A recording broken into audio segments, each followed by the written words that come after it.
puis après vous allez pouvoir l'année. Donc, veuillez s'il vous plaît dire le numéro de votre équipe. C'est entrepreneuriat 1-10. Parfait. Donc, au niveau des consignes, vous avez 15 minutes pour la présentation. Je vous montrerai le temps restant aux 7, 4 et 2 minutes, ainsi qu'aux 30 secondes restantes. Je ferai des comptes des 10 dernières secondes avec mes doigts et j'afficherai mon papier indiquant la fin de votre présentation. Une période de questions d'une durée de 5 minutes chronométrique suivra. Après les 5 minutes, j'annoncerai la fin de celle-ci. Si vous êtes en train de répondre à une question, veuillez brièvement conclure. Vous ne devez en aucun temps dévoiler la provenance de votre cégep sous peine de disqualification immédiate. Veuillez s'il vous plaît rester dans la zone de captation vidéo, donc au milieu. Et à tous les observateurs, le silence vous sera demandé tout au long de la présentation et la période de questions. Si vous désirez applaudir, vous devez attendre la fin de la période de questions. Vous ne devez en aucun temps dévoiler la provenance de l'équipe qui présente. Aucune entrée ni sortie de la salle n'est permise durant la présentation ou la période de questions. Veuillez éteindre la sonnerie de vos téléphones. J'inviterai maintenant les juges à se présenter et vous pourrez par la suite débuter votre présentation. Bonjour à vous, moi c'est Louis, je suis rédacteur pour le Code qualité étudiant et stratège junior en amélioration continue pour le groupe Parc Avenue. Bonjour, Maxime Gicard, je suis CPA et je travaille comme analyste de fiscalité chez Ultium-Cam dans la filière batterie. Bonjour, je m'appelle Nicolas, je travaille comme consultant en développement entrepreneurial pour qualité étudiante. Sabrina, je suis aussi consultant en développement entrepreneurial pour qualité étudiante. Bonjour, Jean-François Lalonde, je suis professeur en entrepreneuriat à l'école de gestion ici et directeur du département entrepreneurial. Donc, bonjour tout le monde, j'espère que vous allez bien. Aujourd'hui, on va vous faire une analyse sur l'entreprise Qualité étudiante. Donc, c'est présenté par Yuna, Daphné et moi-même, Pénélope. Donc, on va commencer par vous présenter un petit peu comment la présentation de l'analyse va se dérouler.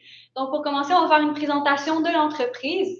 Ensuite, on va faire une présentation du mandat que vous avez fourni. Ensuite, on va montrer les FFOM de l'entreprise Qualité étudiante. Nous allons vous montrer la solution que nous avons élaborée pour celle-ci. Et ensuite, on va faire un retour sur le mandat et une petite conclusion.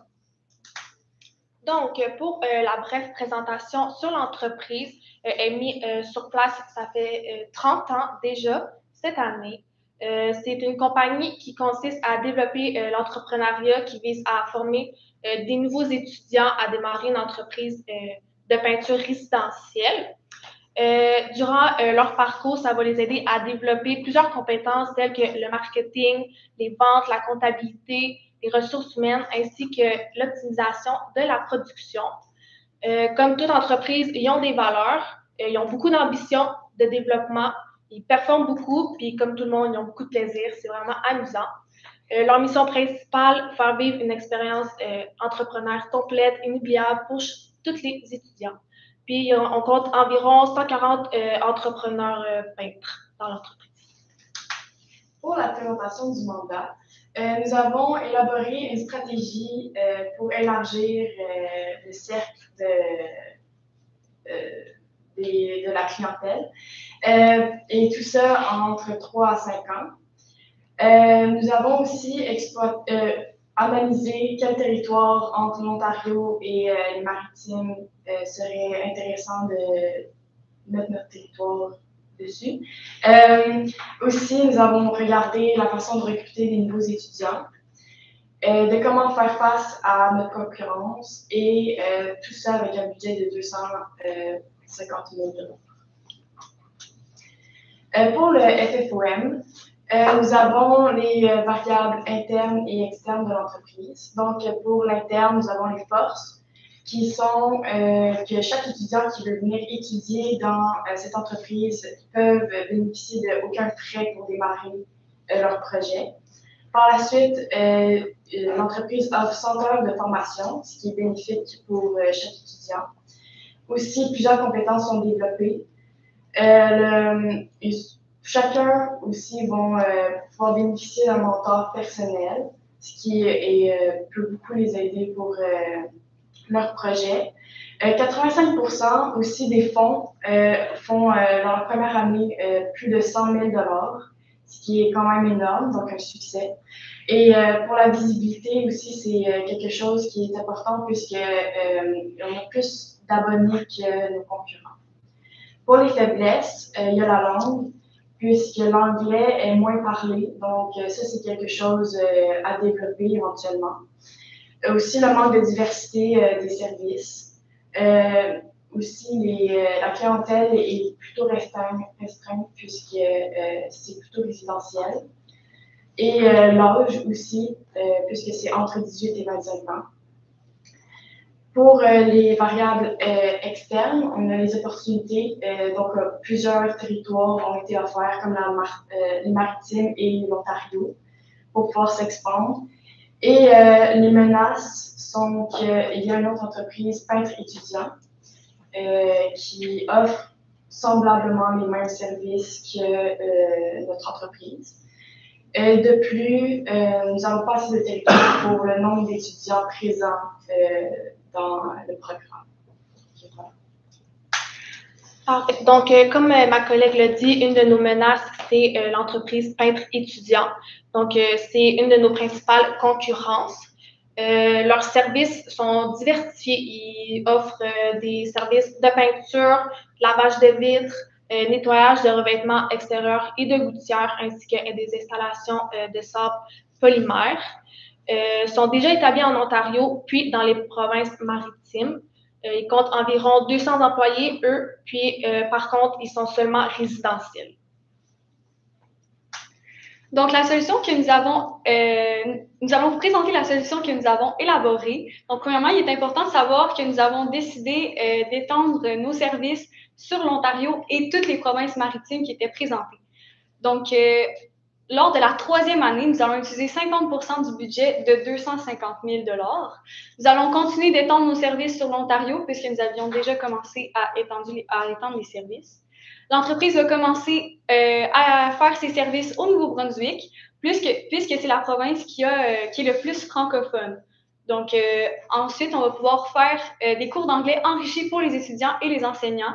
Donc, ça va être des cours d'anglais accélérés qui va pouvoir également aider à comprendre les termes spécifiques de l'entreprise. Puis, on va mettre en place un marketing bilingue. Donc, ça va être un marketing francophone et anglophone où est-ce qu'on va vendre des articles promotionnels comme des vêtements, donc des casquettes et des chandails et des objets, exemple, comme des tasses. Puis, on va également faire des panneaux publicitaires pour les futurs étudiants dans les provinces maritimes et ontariennes. On va également débuter dans le commercial. Donc, on ne va pas seulement faire du résidentiel, on va faire du commercial. Lors de la 4e année, on va utiliser 25% de notre budget de 250 000. Donc, on va débuter avec l'île du Prince-Édouard et les Terre-Neuve et Labrador, puisque c'est les provinces qui ont le moins d'étudiants. Donc, on va être rendu quand même assez bon en anglais, mais on va pouvoir continuer à se pratiquer avec des provinces où est-ce qu'il y aura moins d'étudiants. On va également élargir la tranche d'âge où est-ce que les étudiants peuvent faire ce programme. Donc, on va permettre aux personnes de 17 ans, donc les élèves postsecondaires, d'être capables d'aller dans ce programme. Parce que là, par exemple, en ce moment, ils doivent aller en tremplin deck 1 ou 2 sessions pour attendre d'avoir la majorité et pouvoir aller dans le programme. Mais là, on va permettre aux étudiants de 17 ans de pouvoir aller dans ce programme. Et puis, on va permettre également aux 25 ans et plus de pouvoir aller dans le programme, puisqu'en 2025, c'est très normalisé pour les adultes de retourner aux études, de faire un changement de carrière. Pour la 5e année, nous allons utiliser encore une fois 25% du budget de 250 000 $ et nous allons débuter en Nouvelle-Écosse, puisque c'est la province où est-ce qu'il y a le plus d'étudiants et où est-ce qu'elle parle le plus anglais. Donc là, on va être vraiment rendus des experts en anglais. Donc, les enseignants vont être expertisés, ainsi que les élèves qui vont pouvoir mieux comprendre la matière. Donc, petit retour sur le mandat. En résumé, après avoir tout entendu ça, notre mandat était d'élaborer une stratégie d'expansion dans les prochaines années au cours de 3 à 5 ans. Puis nos solutions, c'était d'exploiter tous les territoires simultanément, de recruter des étudiants grâce à un marketing bilingue, ainsi que de faire face à la concurrence dans le début de commercial.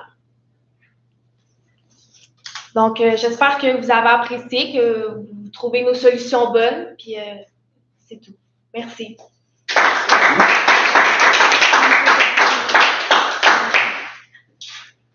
Je vais commencer. Vas-y. Il est prêt. Oui, vous avez un beau projet là, à aller chercher finalement tous les territoires qui étaient proposés dans le cas. Comment est-ce que vous pensez coordonner le recrutement et la formation? T'sais, en ce moment, on a la formation qui se fait au Québec. Est-ce que vous voulez commencer, mettons, un peu... Excusez-moi, je vais reformuler ma question. C'est correct. Budget, Vas-y. un budget, on a vu des beaux pourcentages, c'est beaucoup d'argent, 250 000. Vous le dépensez comment? On a vu quelle année vous allez dépenser, mais vous le mettez dans quoi, ce budget-là? Dans les ressources pour pouvoir aboutir au projet. On peut pas, pour bâtir un projet, on peut pas être toute seule. Puis pour avoir des personnes pour nous aider, il faut qu'on ait un certain revenu pour qu'eux puissent nous aider nous-mêmes. Payer la main d'œuvre, comme les cours d'anglais enrichis, ça va devoir se payer, mettons. Un projet, c'est un ensemble. Fait que, nous, on peut pas y arriver toute seule, c'est sûr. Fait qu'avec l'aide de d'autres, en leur donnant nos ressources, eux vont nous aider à pouvoir réussir. Puis aussi, si on élargit, ben, on va avoir besoin de plus de matériel. Donc, on va devoir acheter du matériel, des choses comme ça. Peut-être des établissements. Si jamais en Ontario, c'est extra populaire, ben, on va pouvoir faire un établissement pour étudier là-bas. Oui, ma question. Excusez-moi, j'avais beaucoup de choses qui se bousculaient en même temps dans ma tête. Est-ce que le résidentiel est une chose, le commercial en est une autre? Est-ce que vous avez un ordre d'idées pour chacune des provinces? Comment est-ce que vous allez vous y prendre pour pas tout faire en même temps, finalement, travailler en silo? Puis, ben, je pense que ça serait une bonne idée de commencer à faire du commerce où est-ce qu'on est déjà établi, donc faire au Québec en premier. Puis ensuite, si vraiment comme dans les autres provinces, on voit que ça marche vraiment, dans les Maritimes, on voit que ça marche vraiment, bien on pourrait établir du commercial dans les autres provinces, mais au début, on pourrait rester résidentiel. Est-ce que ça répond à ta question? C'est bon, fait que c'est pas un projet principal, disons. Ouais, c'est plus comme un projet secondaire pour être capable de se différencier de notre concurrence. Parce que là, notre concurrence, elle a quelque chose de plus que nous. Donc là, on doit essayer de se démarquer en offrant des services pour le commercial. Est-ce qu'on peut revenir à la diapositive solution 2 avant? Je veux juste être certain. Vous donnez l'échéancier de 3 à 5 ans. Qu'est-ce qui se passe? Qu'est-ce que vous faites comme travaux pour l'année 1 et 2? Comme, je crois que c'est des cibles plutôt que des actions. Mais qu'est-ce que vous faites dans les premières années? C'est quoi la première chose demain matin quand vous rencontrez la direction? Vous direz qu'on fait ça. On start avec ça. Ben, je pense qu'il faudrait commencer par faire, mettons, des sondages dans les différentes provinces pour savoir s'il y a des gens qui seraient intéressés, autant chez les étudiants qui aimeraient travailler que chez les personnes qui voudraient acheter le service. Puis, je pense aussi qu'il faudrait établir notre marketing bilingue, donc commencer à montrer nos trucs publicitaires, nos choses comme ça. Puis, chercher justement la main-d'œuvre.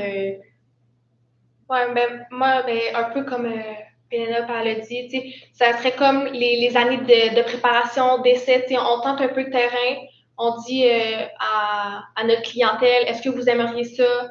Puis, ben, après ça, les 3 à 5 ans, ça permet de mettre en place. Les premières années, c'est comme la préparation de tout. Je sais pas si ça répond à la question. Ça répond très bien. Parfait. Ah, vous voulez que je pose une question? Alors, ben, si on teste, est-ce que vous avez peur que la concurrence prenne de l'ampleur? Parce que si on fait des études de marché alors que la concurrence est déjà établie, avez-vous peur qu'on manque le bateau? Ou qu'est-ce qu'on peut faire en marge de l'arrivée de la concurrence qui continue à se développer dans ces provinces-là? Qu'est-ce qui peut être fait? Est-ce que vous comprenez ça? Non, je ne suis pas sûre de comprendre la question. Vous dites, les 2 premières années, vous faites des sondages. Ouais. Mais pendant ce temps-là, la concurrence, elle À l'avance, elle aussi. Qu'est-ce qu'on attend? Qu'est-ce que vous dites à ça? Ben moi, je pense qu'on y va au rythme que nous, on est capable d'y aller, si on veut dire, parce que nous, on va à un rythme, eux, ils vont à un rythme. T'sais, on ne peut pas leur empêcher d'aller à la vitesse de eux. Puis nous, on se base sur ce qu'eux, ils font pour être meilleurs, mais eux, ils doivent faire absolument la même chose que nous.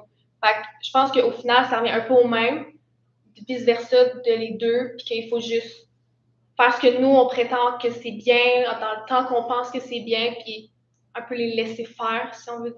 Puis théoriquement, on a déjà de la vente sur eux, on a déjà plus de clientèle, plus de vues, puis Plus de clients. C'est ça, donc ça nous laisse une marge de pouvoir peut-être trouver d'autres solutions pour éventuellement aller encore plus au jeu, vu qu'on va avoir comme un bon plan de match pour évoluer. La période est comme ça, terminée. Merci. Merci beaucoup. Félicitations, mesdames.